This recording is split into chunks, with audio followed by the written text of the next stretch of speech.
ইডুটেক master চ্যানেলের পক্ষ থেকে সবাইকে স্বাগত। নবম শ্রেণীর গণিত বিষয়ের অভিজ্ঞতা 1 এর দ্বিতীয় পর্ব নিয়ে আজকে আলোচনা। তো চলো শুরু করা যাক আজকের পর্ব। গত পর্বে আমরা দেখেছিলাম যে এই একক কাজগুলো আমরা দেখেছিলাম। আজকে আমরা দেখব সেট প্রকাশের পদ্ধতি। এই যে সেট প্রকাশের পদ্ধতি। তোমরা দেখলে সেটের মাধ্যমে আমরা বস্তু বা সংখ্যার সংকলনকে সুনির্দিষ্টভাবে প্রকাশ করতে পারি। অর্থাৎ কোনো একটি বস্তু সেটের উপাদান কিনা তা সুনির্দিষ্টভাবে বলা যায়। আমরা দেখলাম যে 10 এর চেয়ে সকল বিজোড় সংখ্যার সেট যদি a হয় আর a ইকুয়াল টু তাহলে কি হবে 1 3 5 7 9 এগুলো হচ্ছে 10 অপেক্ষা ছোট বিজোড় সংখ্যার সেট। তাহলে এখানে সুনির্দিষ্টভাবে বলা যাবে যে a এর উপাদান কোনটি। আমরা যদি বলি যে এখানে 3 কি a সেটের মধ্যে আছে তাহলে হ্যাঁ বলবো যে 3 belongs to a। তাহলে 3 টা হচ্ছে a সেটের উপাদান হলো। কিন্তু আবার যদি বলি 4 কি a সেটের উপাদান? না, 4 a সেটের উপাদান নয়। তাহলে বলতে পারি যে 4 does not belongs to a। এছাড়াও আমরা যদি বলি 7 কি a সেটের উপাদান? তাহলে 7 যদি বলি তাহলে হ্যাঁ 7 a সেটের উপাদান। কিন্তু যদি বলি 6 a সেটের কি উপাদান? তাহলে কি দেখছি আমরা এখানে 6 কি a সেটের মধ্যে আছে? তাহলে 6 does not belongs to a। তাহলে এইটা হচ্ছে আমাদের 10 অপেক্ষা ছোট যে বিজোড় সংখ্যাগুলো আছে তার সেট এবং উপাদানগুলো নির্দিষ্ট করে বলতে পারলাম। আবার ইংরেজি বর্ণমালা স্বরবর্ণ এর সেট বি, যেমন এ ই আই ও ইউ। এখানে আই বি সেটের উপাদান, কিন্তু পি বি সেটের উপাদান নয়। তো সেটকে দুই পদ্ধতিতে আমরা প্রকাশ করতে পারি। এই যে সেট প্রকাশ করা হয় দুই পদ্ধতিতে, তা এক হচ্ছে তালিকা পদ্ধতি আর একটা হচ্ছে সেট গঠন পদ্ধতি। তো তালিকা পদ্ধতির সেটটা আমরা একটু দেখি যে তালিকা পদ্ধতির সেট কোনগুলাকে আমরা বলছি। তালিকা পদ্ধতির সেট হচ্ছে যে তালিকা আকারে প্রকাশ করার পদ্ধতিকে তালিকা পদ্ধতির সেট বলে। যে এই পদ্ধতিতে সেটের সকল উপাদানকে কমা দিয়ে পৃথক করে দ্বিতীয় বন্ধনীর মাধ্যমে সকল উপাদানকে কমা দিয়ে দ্বিতীয় বন্ধনীর মাধ্যমে লেখা হয়। যেমন 1 2 3 দ্বারা গঠিত সেট a ইকুয়াল 1 কমা দিয়ে 2 কমা দিয়ে 3। তাহলে এইভাবে আমরা কমা দিয়ে দিয়ে লিখতে পারি। সেটের উপাদানকে আমরা সবসময় কমা দিয়ে লিখতে পারি। a equal 1 2 3। তাহলে এগুলো ছিল আমাদের এ সেটের উপাদান। আবার মৌলিক সংখ্যার সেট p। তাহলে মৌলিক সংখ্যা কোনগুলা? আমরা জানি যে যে সকল সংখ্যাকে শুধুমাত্র 1 এবং ওই সংখ্যা ছাড়া অন্য কোনো সংখ্যা দ্বারা ভাগ করা যায় না সেগুলো হচ্ছে মৌলিক সংখ্যা। তাহলে এখানে যে মৌলিক সংখ্যা সেট দেওয়া আছে এটাকে একটা তালিকা আকারে প্রকাশ করা আছে। তাহলে মৌলিক সংখ্যার সেট এটা একটা তালিকা পদ্ধতির সেট যে তালিকা আকারে প্রকাশ করেছে। আবার জোড় সংখ্যার সেট, তাহলে জোড় সংখ্যার সেটও হচ্ছে একটা তালিকা পদ্ধতির সেট। তাহলে আমরা দেখলাম এতক্ষণ যে তালিকা পদ্ধতিতে সেটকে কিভাবে প্রকাশ করা হয় এবং কিভাবে লেখা হয়। তো চলো এবার আমরা দেখি সেট গঠন পদ্ধতি। সেট গঠন পদ্ধতি হচ্ছে এই পদ্ধতিতে সেটের সকল উপাদানকে সুনির্দিষ্টভাবে তাদের বৈশিষ্ট্য বা সত্ত্বের মাধ্যমে প্রকাশ করা হয়।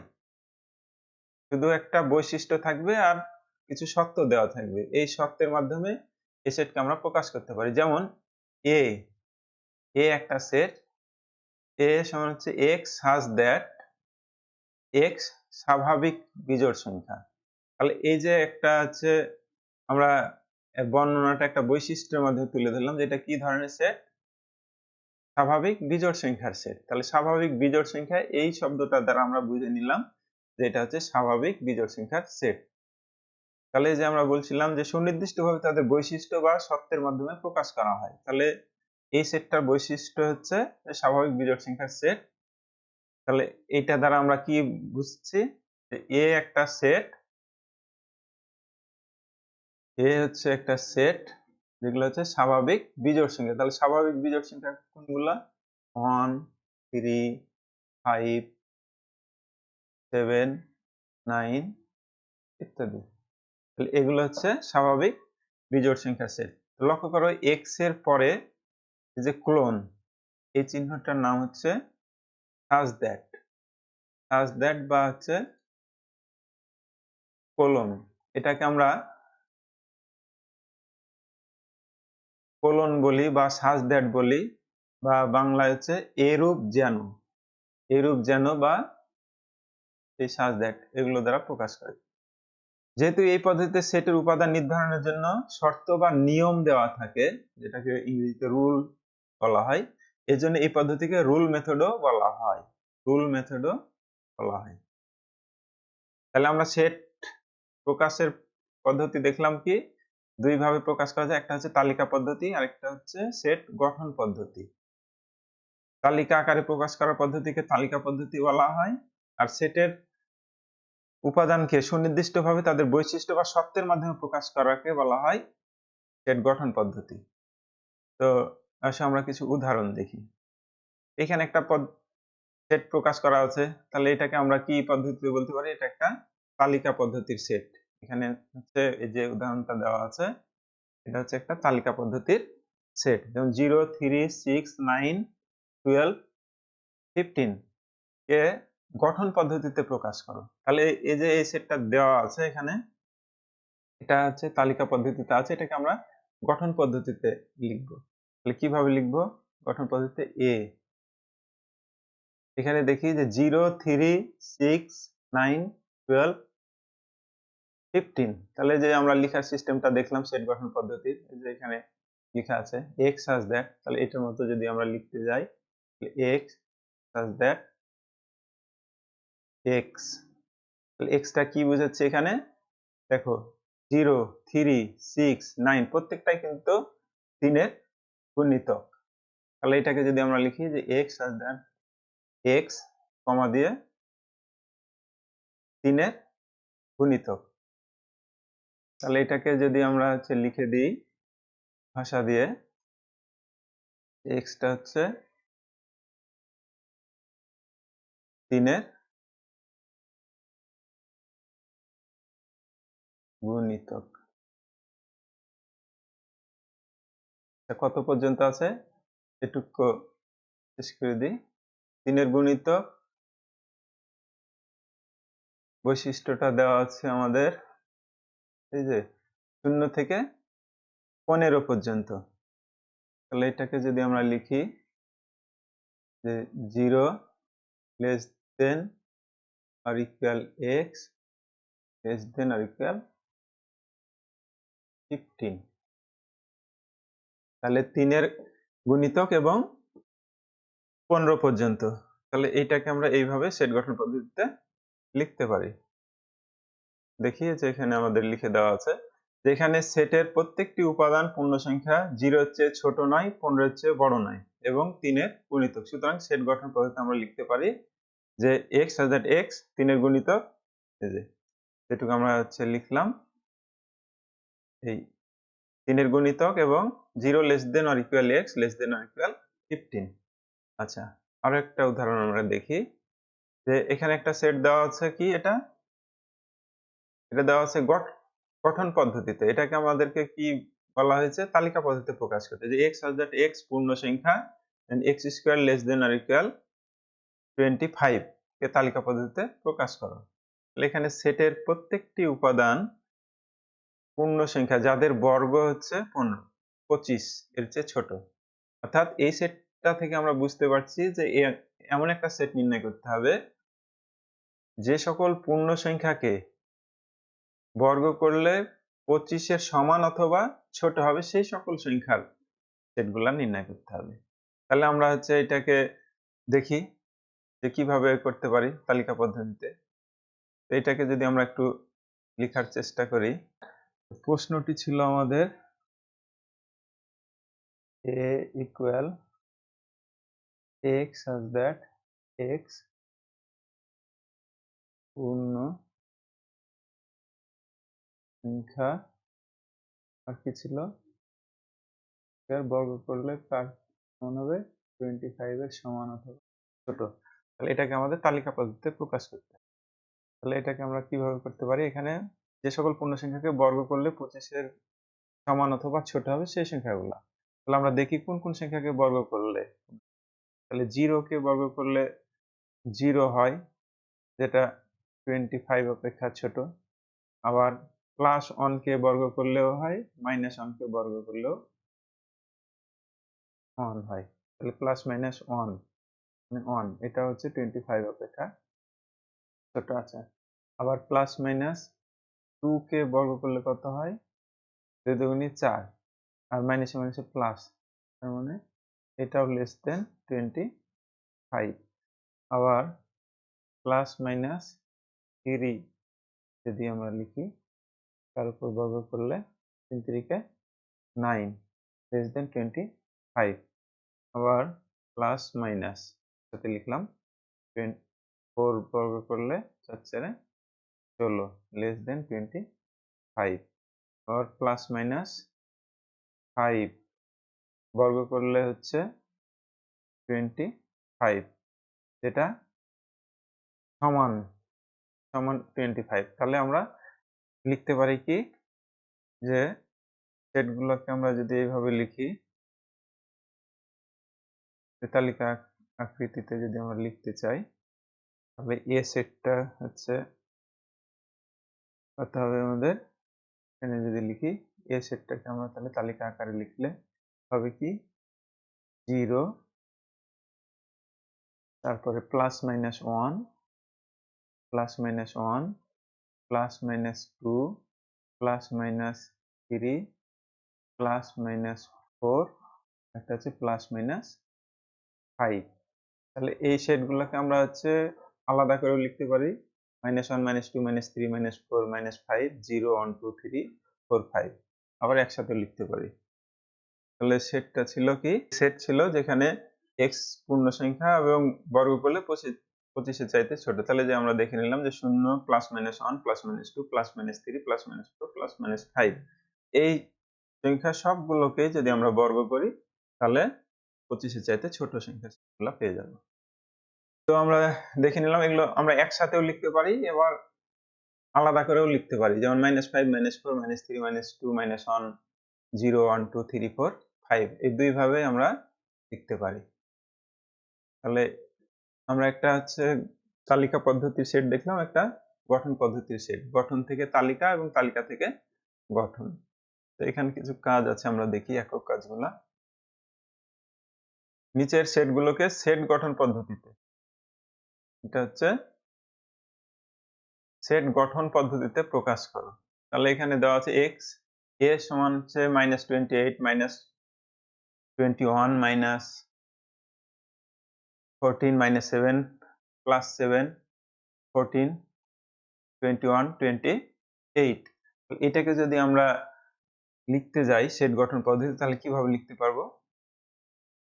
তাহলে দেখি যে a, এটাকে যদি আমরা লিখি, তাহলে a হচ্ছে x such that x, এগুলো যেহেতু প্লাস মাইনাস সবগুলো আছে, এটা পূর্ণ সংখ্যা যদি লিখি, পূর্ণ সংখ্যা। আর কি আছে এখানে, প্রত্যেকটাই কিন্তু 7 দ্বারা হচ্ছে ভাগ করা যায়, 7 এর গুণিতে। তাহলে একটু লিখতে পারি পূর্ণ সংখ্যা এবং 7 এর গুণিতক। আর কি আছে, এই যে -8, এখানে হচ্ছে সর্বনিম্ন -8 আর সর্বোচ্চ হচ্ছে +8। তাহলে কত পর্যন্ত আছে, -28 less than or equal x less than or equal +28। তাহলে এই হয়ে এই সেটটির গঠন আকৃতি। তাহলে এখানে দ্বিতীয়টা হচ্ছে, আমি একটু মুছে নিলাম যে এখানে এই দ্বিতীয়টা একটু লিখবো, এজন্য। আচ্ছা, এখানে দ্বিতীয় সেটটা আছে 0, 1, 2, 3, 5, 8। তাহলে এইটা একটা আমরা লক্ষ্য করছি, 0 এর পরে 1 আছে, 1 এর পরে 2 আছে, এখানে একটা কিছু মিসিং আছে মনে হচ্ছে, যেটা আমরা জানি যে এই বি সেটটা ছিল কি, এটা যদি এরকম হতো 0, 1, 1, 2, 3 5 8। আচ্ছা, তাহলে এই ছিল আমাদের, এইটা হওয়ার কথা ছিল। তাহলে এটাকে আমরা কি বলতে পারতাম? এটা একটা ফিবোনাকি ধারা, ফিবোনাকি বা ফিবোনাচি। কারণ ফিবোনাচি ধারা সম্পর্কে আমরা জানি যে এখানে পরপর দুইটা পদ যদি আমরা যোগ করলে পরের পদটা পাই, তাহলে সেটাকে ফিবোনাচি ধারা বলি। এখানে 0 1 যোগ করলে 1 হয়, এই যে পরের পদটা পাচ্ছি। আবার 1 1 যোগ করলে 2, এই পরের পদটা পাচ্ছি। আবার 1 2 যোগ করলে 3 পাচ্ছি। তাহলে এই হচ্ছে ফিবোনাকি ধারা। ধারাটি খুব সহজ, অর্থাৎ শুধু প্রথম দুটা পদ যদি বলে দেই, তাহলে আমরা পরবর্তী পদগুলা বের করতে পারবো। তাহলে এটাকে আমরা যদি গঠন পদ্ধতিতে লিখি, তাহলে কি হবে? বি সেটটা হচ্ছে x such that x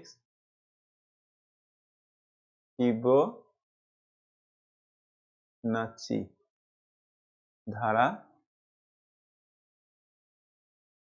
আবার হচ্ছে এটা শূন্য থেকে হচ্ছে বড়, যে x টা কিরকম আছে? x greater than or equal 0, 0 অথবা 0 চাইতে বড়। এই হচ্ছে আমাদের ফিবোনাচি ধারা।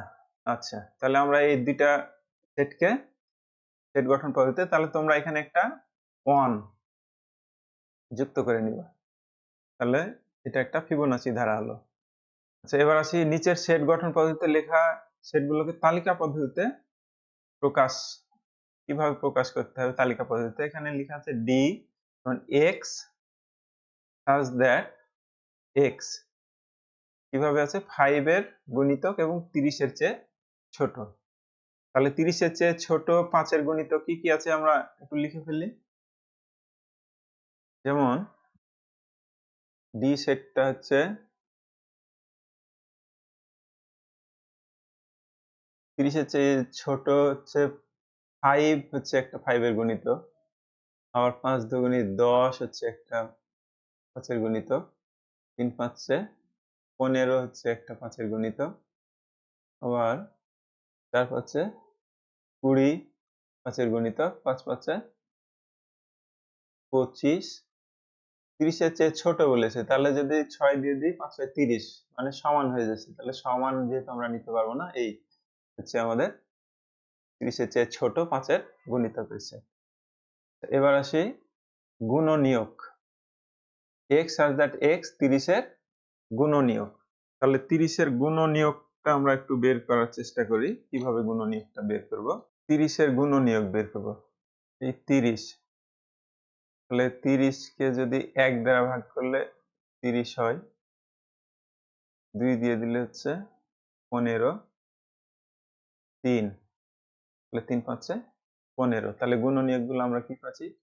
1 গুণ 30 ইকুয়াল হচ্ছে 30, আবার 2 গুণ 15 ইকুয়াল হচ্ছে 30, আবার 3 গুণ 10 হচ্ছে 30, আবার 5 গুণন 6 সমান 5 6 30। তাহলে আমরা এই যে এখান থেকে শুরু করে 1 2 3 4 এই দিক দিয়ে ঘুরে এই পর্যন্ত, এই সবগুলো হচ্ছে আমাদের গুণনীয়ক। মানে 30 এর গুণনীয়ক গুলো হচ্ছে তাহলে কত? 1 2 3 5 6 10 15 30। তাহলে এগুলো হচ্ছে 30 এর গুণনীয়ক। তাহলে আমরা ওখানে লিখে ফেলি যে 30 এর গুণনীয়কের সেট কি পেলাম? তাহলে আমরা যে f সেটটা হচ্ছে 1 2 3 5 6 10 15, একটা হচ্ছে 30। এগুলো হচ্ছে 30 এর গুণনীয়ক। গুণনীয়ক মানে তো আমরা জানি যে যে যে সংখ্যাগুলো দ্বারা 30 কে হচ্ছে ভাগ করা যায় সেগুলোই হচ্ছে 30 এর গুণনীয়ক। 1 দিয়ে 2 দিয়ে 3 দিয়ে 5 6 10 15 30 এই সংখ্যাগুলো দ্বারা প্রত্যেকটা দ্বারাই হচ্ছে 30 কে ভাগ করা যায়, তাহলে 30 এর গুণনীয়ক হচ্ছে এগুলো। আচ্ছা, এবার আসি জি সেট ইকুয়াল দেওয়া আছে x such that x ধনাত্মক পূর্ণ সংখ্যা এবং x square less than 17, x square less than 17 যে সকল ধনাত্মক পূর্ণ সংখ্যাকে বর্গ করলে 17 অপেক্ষা ছোট হবে সেই সংখ্যাগুলোর সেট। তাহলে আমরা এখানে শুধু কিন্তু ধনাত্মক পূর্ণ সংখ্যা বলেছি, এখানে কিন্তু পূর্ণ সংখ্যা বললে মাইনাস আসতো, যেহেতু ধনাত্মক পূর্ণ সংখ্যা বলেছে তাহলে আমরা এটাকে খুব সহজে লিখে ফেলতে পারি। কিভাবে লিখবো দেখো, এখানে আছে ধনাত্মক পূর্ণ সংখ্যা, তাহলে 1 থেকে শুরু ধনাত্মক পূর্ণ সংখ্যা, তাহলে 1 কে বর্গ করলে হচ্ছে 17 চাইতে ছোট হয়। তারপরে 2 কে বর্গ করলে 2 দুগুণে 4 17 চেয়ে ছোট হয়।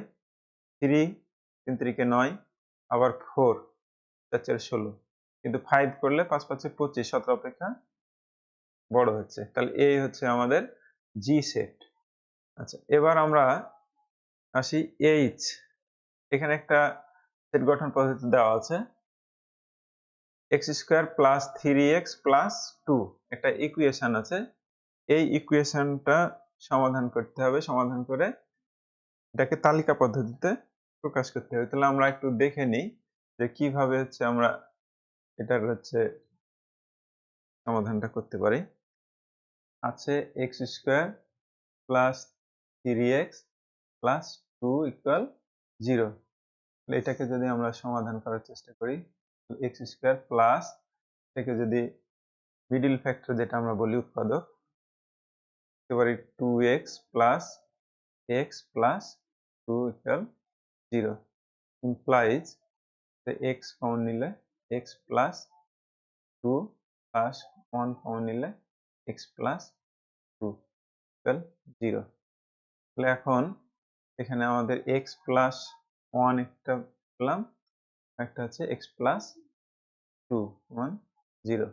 এখন হয় এই x প্লাস 1 ইকুয়াল 0 তে x সমান সমান মাইনাস 1 অথবা x প্লাস 2 সমান সমান 0 তবে x সমান সমান মাইনাস 2।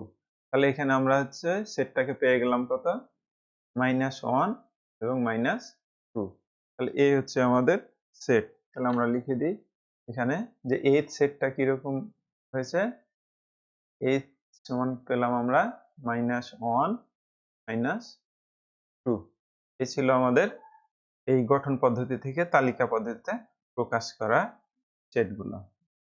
এবার কিছু বিশেষ সেটের উদাহরণ, যেমন n সকল স্বাভাবিক সংখ্যার সেট। এটা হচ্ছে স্বাভাবিক সংখ্যা, এটা তো আমরা জানি যে স্বাভাবিক সংখ্যা কোনগুলা, শূন্য অপেক্ষা বড় যে সংখ্যাগুলা সেটাকে আমরা বলছি স্বাভাবিক সংখ্যার সেট। এটাকে n দ্বারা প্রকাশ করা হয়, যেমন হলে 1 2 3 4 ডট ডট, এগুলো হচ্ছে স্বাভাবিক সংখ্যার সেট। এবার সকল পূর্ণ সংখ্যার সেট, তাহলে পূর্ণ সংখ্যা সেট অফ অল ইন্টিজার্স, পূর্ণ সংখ্যার ইংরেজি হচ্ছে ইন্টিজার্স, তাহলে এটাকে z দ্বারা প্রকাশ করা হয়। তাহলে পূর্ণ সংখ্যা কোনগুলা, -3 -2 -1 0 1 2 3 এই ডট ডট দিয়ে, এগুলো হচ্ছে পূর্ণ সংখ্যার সেট। এবার আছে সকল মূলদ সংখ্যার set, set of all rational number. তাহলে যে সকল সংখ্যাকে p বাই q আকারে প্রকাশ করা যায়, p বাই q আকারে প্রকাশ করা যায় সেটাকে হচ্ছে মূলদ সংখ্যার সেট বলে। p বাই q আকারে প্রকাশ করা যায়। আবার pq পরস্পর সহমৌলিক এবং q নট ইকুয়াল টু 0 হতে হবে। pq পরস্পর সহমৌলিক এবং q নট ইকুয়াল টু 0, তাহলে এটাকে বলি আমরা মূলদ সংখ্যার সেট। আবার বাস্তব সংখ্যার সেট হচ্ছে আর তাহলে বাস্তব সংখ্যা বলতে সকল মূলদ এবং অমূলদ সংখ্যা, মূলদ এবং অমূলদ এগুলো নিয়ে হচ্ছে আমাদের মূলদ আর হচ্ছে অমূলদ। অমূলদ এই সংখ্যার সেটকেই আমরা হচ্ছে বাস্তব সংখ্যা বলতে পারি। আবার সকল ধনাত্মক পূর্ণ সংখ্যার সেট, তাহলে ধনাত্মক পূর্ণ সংখ্যা জেড হচ্ছে পূর্ণ সংখ্যা, ধনাত্মকের জন্য প্লাস চিহ্ন দিলাম। তাহলে ধনাত্মক পূর্ণ সংখ্যা কোনগুলা? 1 2 3 4 এই ডট ডট, এগুলো হচ্ছে ধনাত্মক পূর্ণ সংখ্যা। আবার সকল ধনাত্মক মূলদ সংখ্যার set, set of all positive rational numbers. তাহলে রেশনাল নাম্বার কোনগুলো? মূলদ সংখ্যা যেটা আমরা দেখলাম শুধু ধনাত্মক গুলা, এখানে হচ্ছে এই মূলদ সংখ্যা আর হচ্ছে ধনাত্মক মূলদ সংখ্যা সেম, শুধু এটা হবে ধনাত্মক গুলা, যে পি বাই কিউ আকারে প্রকাশ করা থাকবে, আর পি কিউ সহমৌলিক, কিউ নট ইকুয়াল টু 0 এবং ধনাত্মক সংখ্যা এগুলো। আবার সকল ধনাত্মক বাস্তব সংখ্যার সেট, তাহলে বাস্তব সংখ্যার মধ্যে যেগুলো হচ্ছে ধনাত্মক বাস্তব সংখ্যা, তাহলে ধনাত্মক বাস্তব সংখ্যার মধ্যে মূলদ অমূলদ সবগুলোই থাকতে পারে, তাহলে এটা ছিল ধনাত্মক বাস্তব সংখ্যা। তাহলে আমরা একটু দেখে নিই এই সেটগুলা।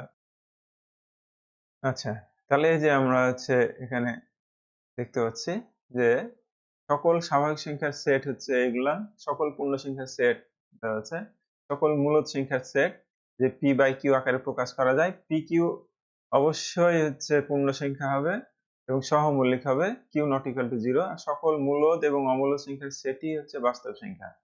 মূলদ এবং অমূলদ সংখ্যা এটা বললাম যে x হাজার x সকল বাস্তব সংখ্যা। আবার সকল ধনাত্মক পূর্ণ সংখ্যার সেট 1 2 3 4 5 এগুলো, আর সকল ধনাত্মক মূলদ সংখ্যার সেট যেটাকে পি বাই কিউ বা এ বাই বি আকারে প্রকাশ করা যায়। এ বি হচ্ছে ধনাত্মক পূর্ণ সংখ্যা এবং এ বি পরস্পর সহমৌলিক, A B not equal to 0 হতে হবে। আর সকল ধনাত্মক বাস্তব সংখ্যার set R plus x belongs to R, x greater than 0। তাহলে এই ছিল আমাদের আজকে আমরা হচ্ছে যে বিষয়গুলো দেখলাম সেগুলো যে বাসায় তোমরা প্র্যাকটিস করবে। পরবর্তী ক্লাসে আমরা সেটের প্রকারভেদ নিয়ে আলোচনা করব। তো সকলের সুস্বাস্থ্য কামনা করে আজকের পর্ব এখানে শেষ করছি। পরবর্তী পর্ব দেখার জন্য সবার আমন্ত্রণ রইল। ধন্যবাদ সবাইকে।